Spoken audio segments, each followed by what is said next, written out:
Hi, I'm retired NYPD Detective Vic Ferrari, and welcome to NYPD Through the Looking Glass podcast, where you'll get unique insight into the New York City Police Department. Before we get started, I encourage you to check out my Amazon author page, where you'll find my series of behind-the-scenes NYPD books. A $10 paperback or $2.99 ebook download, including Grand Theft Auto, the NYPD's Auto Crime Division. Hope everyone's having a good week. I still have this nasty cold. I finally sought help. I went to the doctor. He put me on, amoxicillin. So hopefully in a week or so, this will knock this off. I apologize for my voice. I sound more nasal than usual.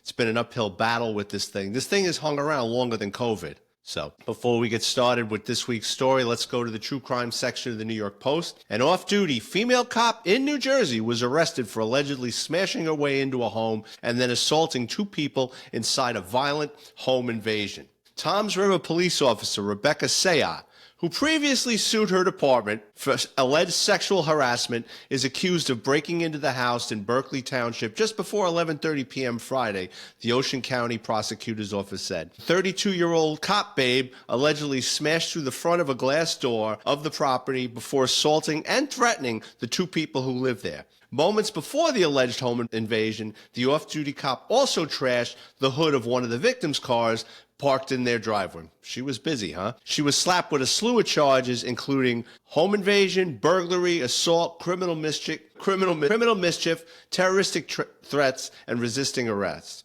The ordeal comes 6 months after Sayah hit her employer with a lawsuit alleging that a boys' club in the department resulted in her being sexually harassed and passed over for her promotions. Yeah, she sounds like a real gentle wallflower until you piss her off. So it doesn't really say if she knows these people or if it was an ex-boyfriend or she had a beef with these people. But, I mean, she's a live wire, huh? Illegal aliens targeting a slow-moving freight train through remote parts of California and Arizona have run off with more than $2 million worth of not-yet-released Nike sneakers in a series of movie-like heists, officials said. In the most recent robbery on January 13th, the group cut the air brake hose of a BNSF freight train as it rolled through a secluded area of Arizona and stole nearly 2,000 pairs of sneakers worth some $400,000, according to a criminal complaint.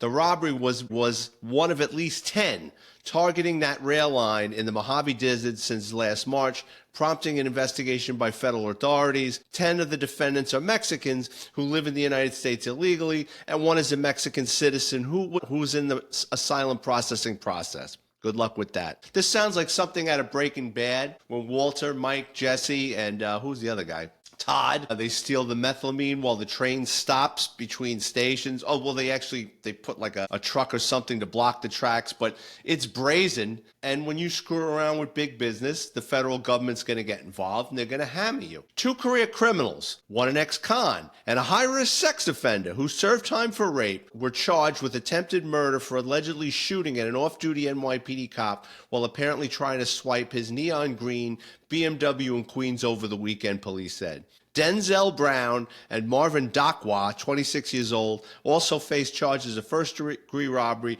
criminal possession of a weapon in the 6:30 a.m. Sunday violence that left the 24 cop with a grazed wound to his leg. Investigators are probing whether the pair were attempting to carjack the off-duty's flashy BMW X4 with the personalized license plate Sheesh, which was left with a bullet hole in its front windshield. Yeah, you got two career criminals. Like my old man used to say, nothing good happens after 11 o'clock at night. It's 6:30 in the morning. You know, bad things happen when you're out there rolling around. I'm not saying the off-duty cop did anything wrong, but the later you're out, increases your chances of something jumping off.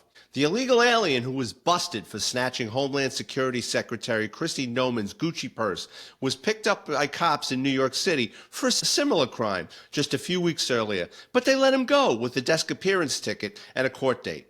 The NYPD's warrant squad was hunting for Chilean national Mario Bustamante Levea, 3 names, because he never showed up to court when he allegedly ripped off Noman during Easter dinner with her family at Washington, D.C. at a burger bar. After swiping Noam's purse, which contained $3,000 in cash, her passport, wallet, and government ID, he hopped a bus and stopped at a bar named Angelo's Ristorante Italiano in D.C., where he boozed it up till midnight and rang up a $205 bar tab, according to the DHS. Where do I begin with this? How does a guy that commits grand larceny in New York City get a desk appearance, or as we used to call it, a disappearance ticket in New York City? And I'll explain that for those of you that don't know what that is. So the NYPD has this policy where if someone gets arrested for one of the classified misdemeanors, like your first time shoplifting, it's very low level offenses and no violence, and you can't have been convicted of that crime or have a pattern of it.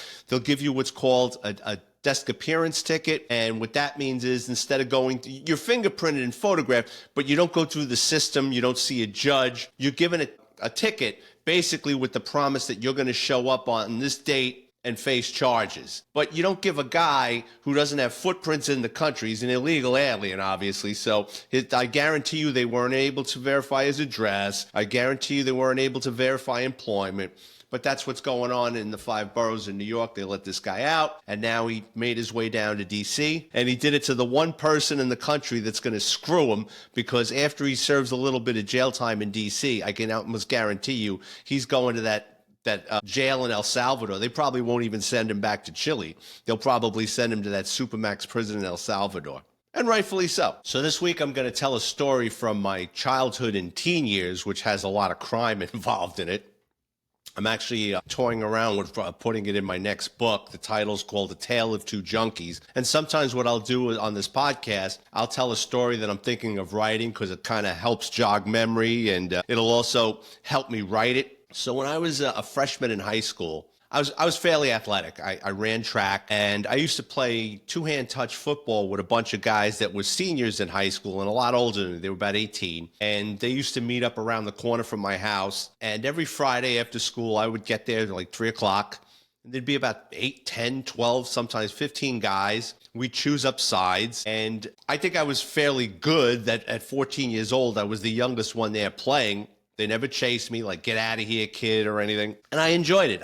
This went on for about 9 months. And, you know, for a 14-year-old hanging out with a bunch of 18-year-olds, I mean, it's a world apart. I'm hearing stories. They're getting into barroom brawls, girls, they had cars. So for me, I mean, even though I grew up in the Bronx, I guess I lived a sheltered life because I was more into sports. I wasn't a hangout on the corner kind of guy. That's what these guys would do. Like, so immediately after they were done playing ball, you know, once the lights came on, I had to go home for dinner, and these guys were in the corner in the parking lot drinking beer or smoking weed or whatever. So over time, I started to see a change in these guys, and they started getting into drugs. And one of the guys, I'm going to change the names because these people still have families. Let's just say one of the guys' name was Anthony, and I really looked up to Anthony.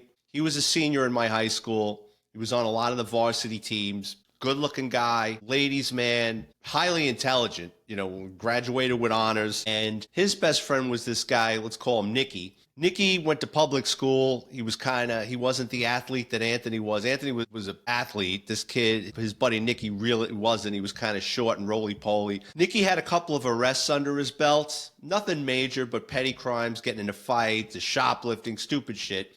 But Anthony would always talk to me if he saw me in high school. How's it going? And he graduates. And a lot of these guys, as I kept showing up on Fridays to play ball, their numbers started disappearing. It used to be, like I said, a lot of guys playing, and then it was like, be lucky if 6 guys showed up. And again, I saw a change in these guys. They started getting into drugs, including Anthony and Eddie. And first it was weed, then they were doing blow, and then the next thing you knew, they're doing heroin.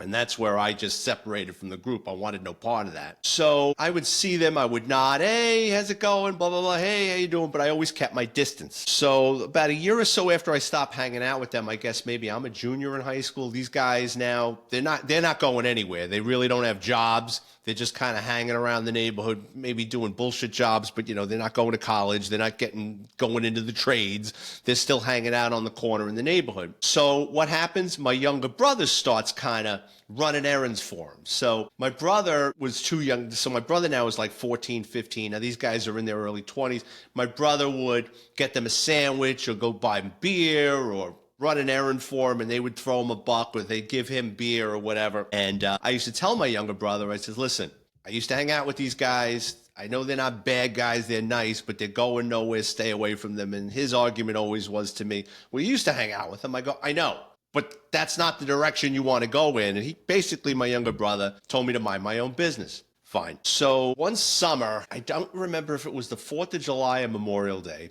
but it was a holiday. It was the weekend and it was a holiday. And they used to hang out in this parking lot. And I see all of a sudden this white Mercedes shows up with Jersey plates with some kid that's hanging out with him. And he's a junkie. I mean, I could just tell he was kind of nodding off. And I knew the car was stolen. There's no way this guy, that's his car. Even back then, I knew how to spot a stolen car. So I ran into my brother early in the day, and I said, listen, I says, some guy showed up over in the parking lot with I guarantee that thing is stolen. I go, don't get in the car. My brother's like, yeah, kind of high hands me, right? So later in the day, I'm walking on Tremont Avenue. My brother's in the back seat of the car. I'm like, no one wants to listen to me, right? So later that evening, it was like 9, 10 o'clock at night. My parents had already gone upstairs to bed. And at the back door of my house, I hear banging. And I hear, Vic, open the door. Oh, Vic, are you home? Open the door. And I was. It just so happened I was home.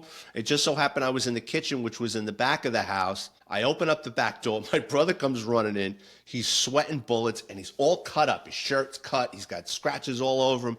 I go, what happened to you? He goes, you're right about that car. I says, well, what happened? He goes, you know, we were in the parking lot. We got in the car. When this guy went to drive out of the parking lot, the cops basically went and surrounded him, went to cut him off. They bailed out of the car, and my brother escaped. I go, well, how'd you get home? And he goes, I cut through some backyards. And he says, the neighbor next door had a rose garden. When he was climbing the fence, the rose bushes tore him all up. So I said, Jesus, you're lucky. Because if my father would have been home and the cops would have brought him home, would have beat him within an inch of his life. Or if I wasn't home, my brother would have had to go to the front door, and my father would have came downstairs. My father would have gotten the truth out of him. So my brother was lucky, and I says, I told you. And he goes, basically, again, mind your own business. So with these guys, like I said, there was 4 or 5 of them, but we're going to talk about Nikki and Anthony. They get so deep into heroin now, they're junkies. And first it would, they'd run into me on the corner or something. Hey, Vic, you got $5? Hey, can you lend me $1? They're asking me for money. Then I hear they're breaking into cars.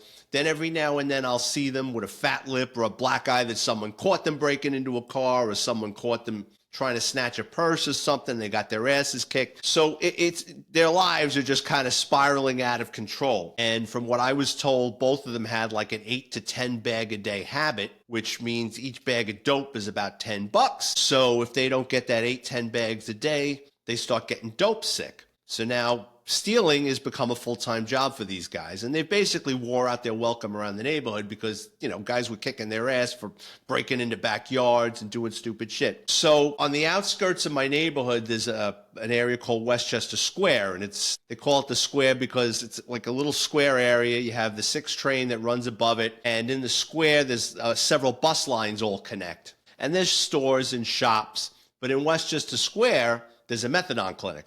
And these guys now are doing methadone, but they're not doing methadone to get off of heroin. That's their insurance policy if they can't score enough money for dope. Or they'll go to the methadone clinic, they'll get their cup of orange juice, they'll drink it, they'll walk away, they'll spit it back, and they'll sell it to a junkie outside for $5 or $10 so they can buy more dope. So one day these 2 guys come up with a plan. They want to go for a bigger score. They're tired of committing petty crimes. And at the square was a bank. And Anthony and Nikki come up with this plan that they're going to rob somebody coming out of the bank. So the plan is one of them's going to go into the bank and they're going to watch people go up, and whoever makes whoever they think they can rob, they're going to watch somebody make a withdrawal, watch where they put the money. They're going to follow them away from the bank. Then they'll swoop in and rob them. Strong arm robbery, because they didn't have a gun or anything. So they flip a coin, and Anthony was always the brains of the operation. He sits on a park bench at the square, and Nikki goes into the bank. And for them, that was the most dangerous part of the operation because of all the cameras in the bank, and they could get spotted. So he spots this old woman. She takes money out. She puts it in a cash envelope. She puts it in her bag. She walks out of the bank. So she comes out of the bank. Anthony locks on her. Nikki nods, and now they follow her. She comes out of Westchester Square. She starts going down Westchester Avenue and probably goes about a block or two, maybe on St. Peter's Avenue. She hooks a right, and no one's on the street. Nikki had followed her from the bank. He was definitely more impulsive than Anthony. Anthony, like I said, was always smarter. Nikki runs up on her, grabs the bag. She starts fighting him for the bag. He starts punching her. She's still not letting go of the bag. Nikki throws the woman on the ground now and breaks her arm. Gets the bag. Takes off running to Westchester Avenue where he hooks up with Anthony. Anthony and now Nikki start running down Westchester Avenue. They're going to run to the Zariga Avenue train station, jump on the number 6 train, go down a couple of stops to Soundview Avenue because that's where everybody in Throgs Neck would get their heroin. I mean, you could go to Hunts Point in the heart of the South Bronx, but most guys from my neighborhood would go down to Soundview to get score dope. So they run down Westchester Avenue. They run up the steps, and this goes to show you like their mindset. Anthony's dad was a cop, so he knew how cops thought, and Nikki goes to jump the turnstile. He goes, "What are you doing?"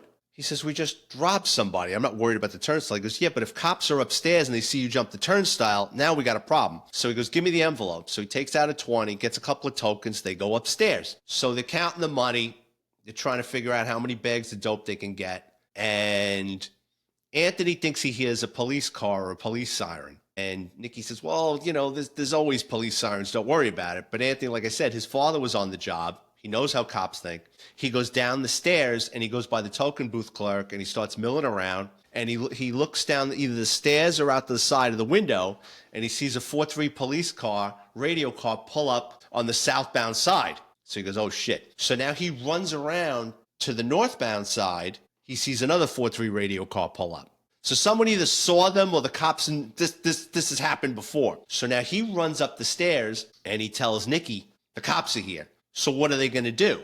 Do they throw the money away? What are they going to do? So like I said, Anthony was always an athlete. He says, "We should jump." And like Nikki wasn't an athlete. He goes, "What are you talking about?" So Anthony climbs down onto the subway tracks and he goes, "We'll hang jump, come down here with me. We'll hold on to the tracks and let go." And, you know, Nikki couldn't believe what he was listening to. He goes, "I'm not doing that. We'll get killed. Or if we fall below, we could get hit by a car." And he goes, "Well, I don't want to wait around for the cops." So Nikki is begging Anthony, "Don't do it." Anthony climbs down onto the tracks, gets underneath, holds onto the tracks, looks down, and lets go. He falls 45 feet down, screws up his ankle really bad, gets up. He hears Anthony screaming at him, and he takes off limping. Can't run, but he takes off limping. So he goes down Zariga Avenue, and there's an industrial park, and he thinks the cops are going to catch him, so he starts kind of snaking his way through the industrial park off of Zariga Avenue. There's junkyards, and I think there was a scrap metal processor there at one time.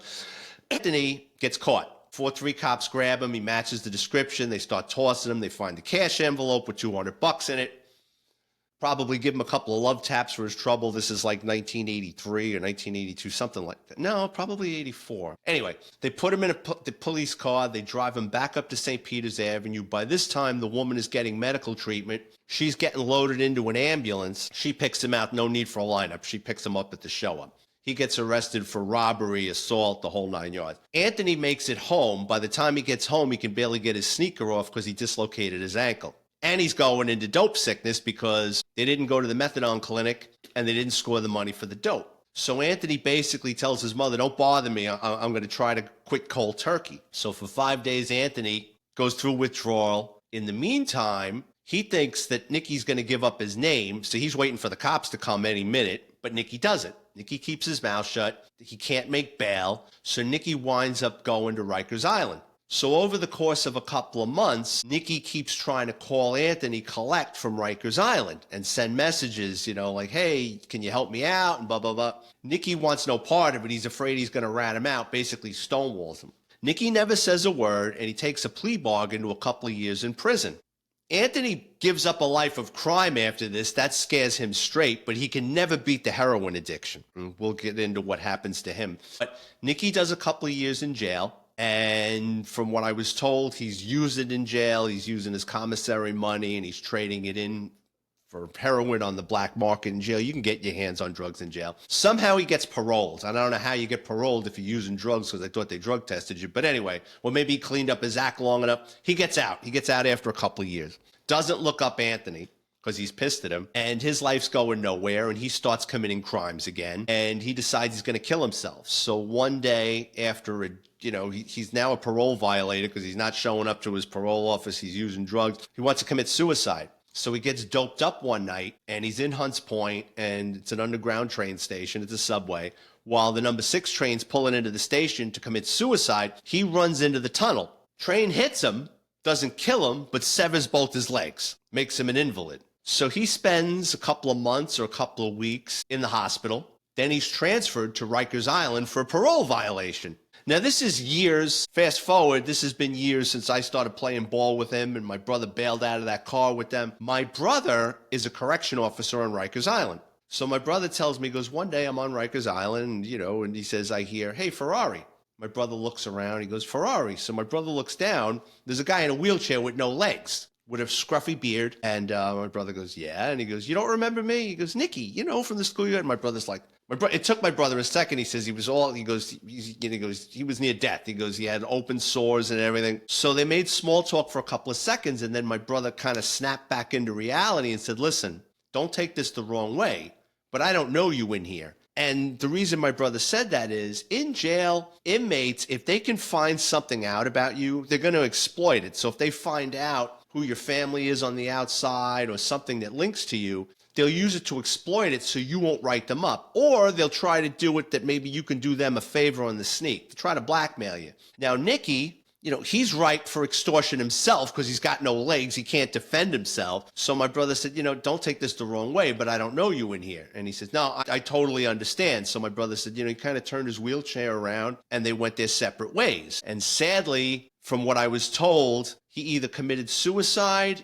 in an upstate New York prison or he overdosed, but he's no longer with us. Anthony, on the other hand, like I said, could never beat his drug addiction and still lived with his parents, never got out of his own way. And my mom died about 13 years ago, so I had to go back up to New York and take care of her affairs and everything, and hadn't been in the neighborhood in a while. And I run into Anthony's brother, and I kind of slipped because we were just talking, because he knew my family, I knew his, and how you doing, and just shooting the shit. And I says, oh, how's Anthony doing? And he just kind of went, same, basically letting me know his brother's still living at home, hasn't gotten out of his own way, and he really didn't want to talk about it. And I felt bad enough just bringing it up because I'm sure this guy has caused his family pain. But the last time I saw him, and I was a cop at the time, Anthony, he was like an outgoing guy, good-looking guy.